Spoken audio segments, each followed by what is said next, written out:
Bodo amat sama coronavirus, gua mau party.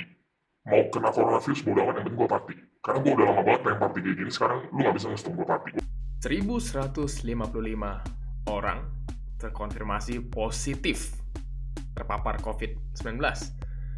Oke, first of all, gua nggak percaya. Ya, ini bukan video yang jelek-jelekin pemerintah, enggak. Tapi gua nggak percaya dengan alasan gua sendiri.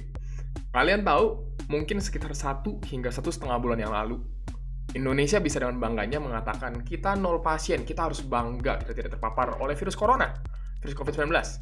Haha, oke. Di saat itu, gue sudah memiliki feeling kalau sebenarnya semuanya tidak seideal itu. Ada banyak banget faktor yang mengapa kita bisa lama banget di angka 0.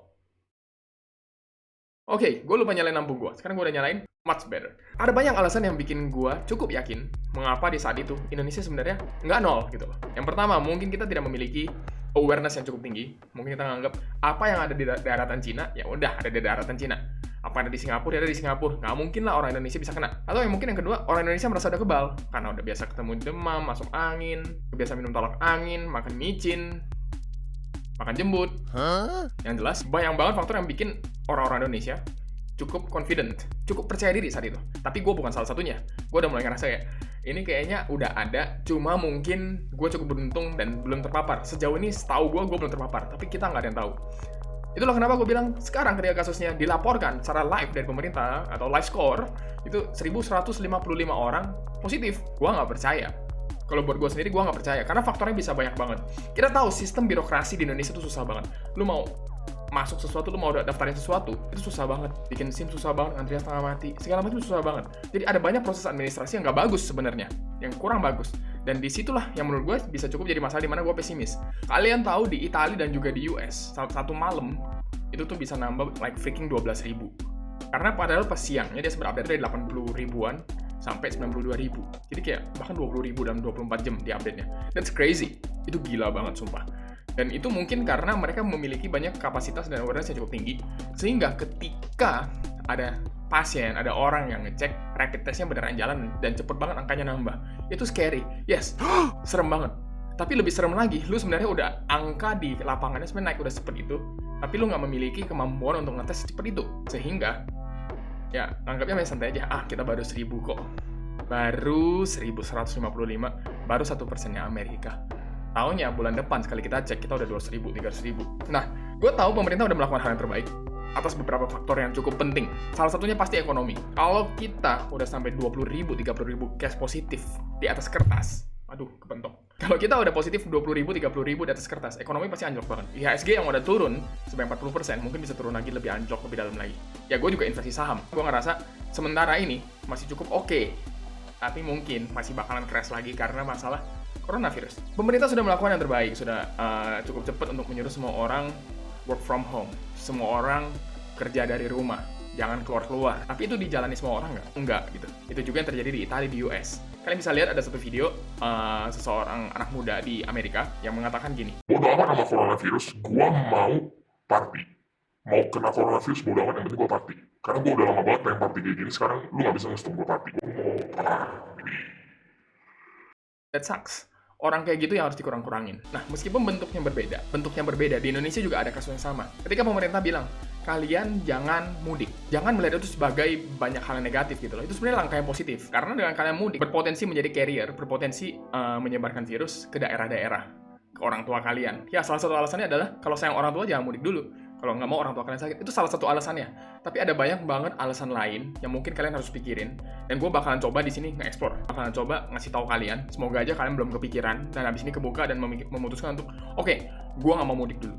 Tahun depan aja. Atau setelah corona lewat aja, gue baru cuti dari kantor gue baru cuti dari kerjaan gue pulang kampung. That's much better. Yang pengen gue bilang dulu, ada beberapa alasan yang bukan menjadi alasan kenapa pemerintah nggak ngasih kalian mudik, menyarankan kalian untuk nggak mudik. Pemerintah seneng kok kalau ngelihat kita seneng sama keluarga. Jadi bukan karena dia nggak seneng ngelihat kita kumpul sama keluarga, silaturahmi, kumpul sama teman-teman lagi di kampung. Pasti mereka seneng-seneng aja, nggak ada ruginya buat mereka. Yang ada malah positif karena ekonomi jalan. Dan juga transportasi jalan. Namanya transportasinya jalan, Bambang. Dan juga mereka juga tidak bertujuan untuk mengurung semua orang di Jakarta, di satu kota, sehingga bisa saling menular. Enggak, itu juga kenapa kalian nggak boleh mudik, tapi juga jangan keluar rumah juga, stay di rumah juga. Nah, jadi ada beberapa alasan yang udah gue siapin di sini, dan gue harap membantu. Jadi sebelum kalian lanjutkan, kalau suka, tekan like, subscribe, dan juga share video ini ke teman-teman kalian yang mungkin masih pengen mudik. Ya, mungkin maksud gue biar ngebuka pikirannya. Yang pertama, kayak yang gue bilang tadi, potensi pasien terpapar COVID sebenarnya jauh lebih banyak. Gue bilang gue nggak percaya dengan live score yang dikasih sama pemerintah. Karena dulu pun kita ngeklaim kita 0, sekarang kita udah 1.100. Kalau sekarang kita ngeklaim 1.100, gue bilang kita sekarang sebenarnya yang positif. Bisa sekitar 5.000 atau 10.000. Itu perkiraan aja. Karena proses penyebarannya itu tuh eksponensial. Grafiknya tuh naik. Pum. Gila banget. Waktu di Cina kena sendirian, itu grafiknya masih bagus. Sekarang udah pum, naik lagi gara-gara ke Amerika, ke Italia, ke Indonesia. Indonesia belum parah banget.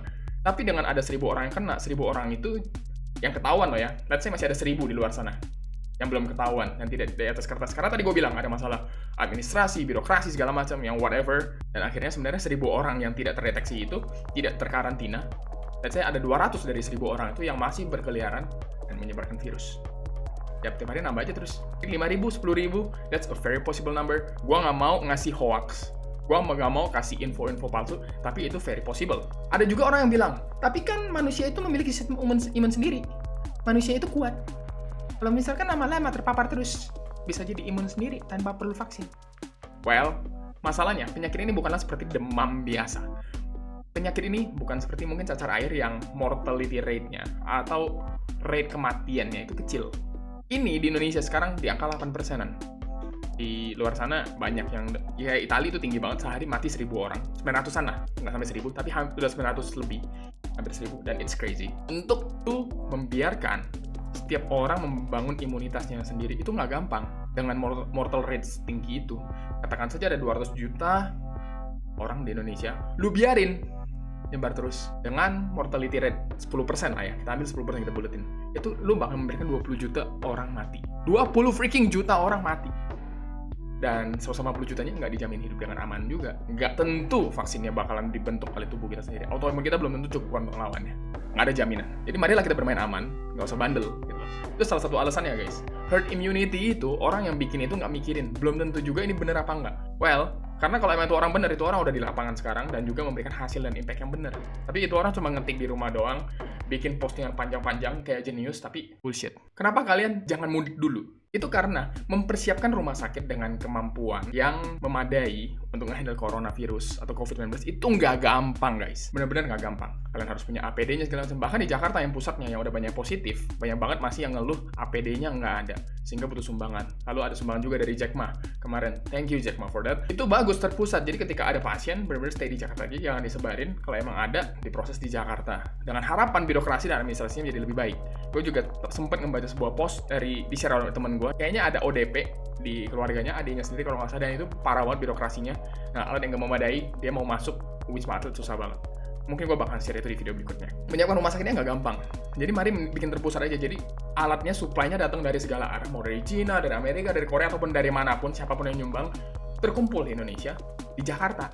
Pasiennya semua di Jakarta, alatnya semua di Jakarta. Jadi kemungkinan untuk ngebenerinnya lebih gampang. Jangan ngeribetin gitu loh.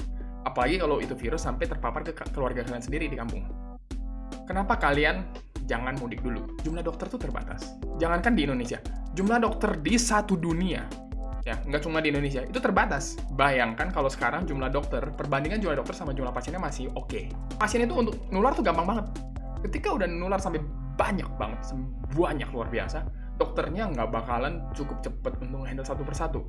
Ujung-ujungnya mortality rate-nya meningkat, karena banyak yang nggak keurus. Belum lagi banyak dokter yang meninggal ketika bertugas karena terpapar oleh virus ini juga. Rasionya semakin gila tuh. Karena jumlah dokternya menurun, jumlah pasiennya menggila. Apa yang kalian harapkan? Wow. Nanti gue bakal bahas worst case-nya dari kasus ini. Dan bahkan mungkin better worst case-nya.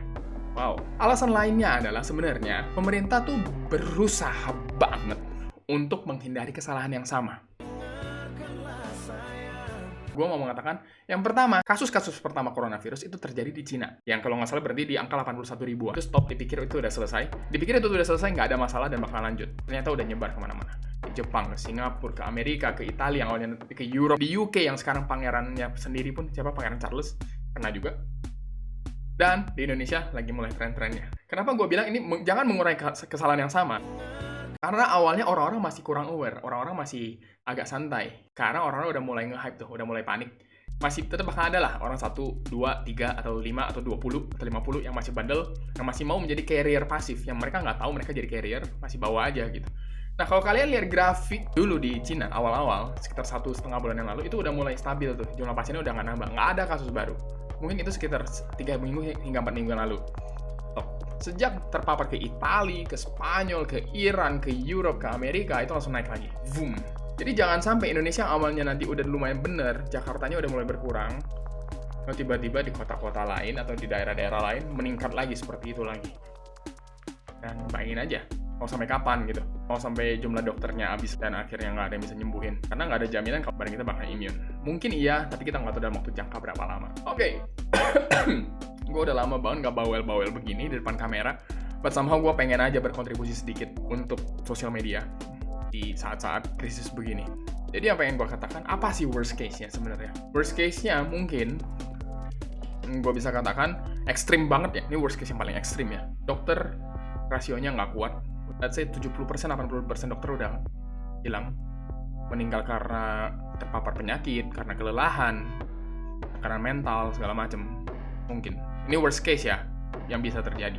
Dan juga nggak ada jaminan bahwa herd immunity bakal terbentuk di badan kita. Nggak ada jaminan. Bisa aja. Badan kita belum sempat membentuk herd immunity, jadi orang yang berasa awalnya udah pulih, udah sembuh, terpapar lagi, dan ternyata meninggal gara-gara itu. In a way yang bisa gue katakan, mungkin ini akan menjadi kiamat yang cukup natural, dan bukan terjadi seperti di film-film kayak wah, tiba-tiba banjir bandang, gunung berapi, magmanya kemana-mana ngebakar, atau gempa bumi yang ngancurin semua gedung. No. Bentuk kota-kota masih bakalan sama dan gedung-gedungnya, tapi orangnya mati semua. Well, gue nggak tahu itu kayak ada di film apa, tapi gue nggak tahu. Tapi ya, nggak separah itu, tapi itu yang gue bilang mungkin kita sebut itu sebagai kiamat natural. Itu worst case bangetnya. Tapi ya mungkin better worst case ya, mungkin worst case yang nggak worst case amat gitu ya.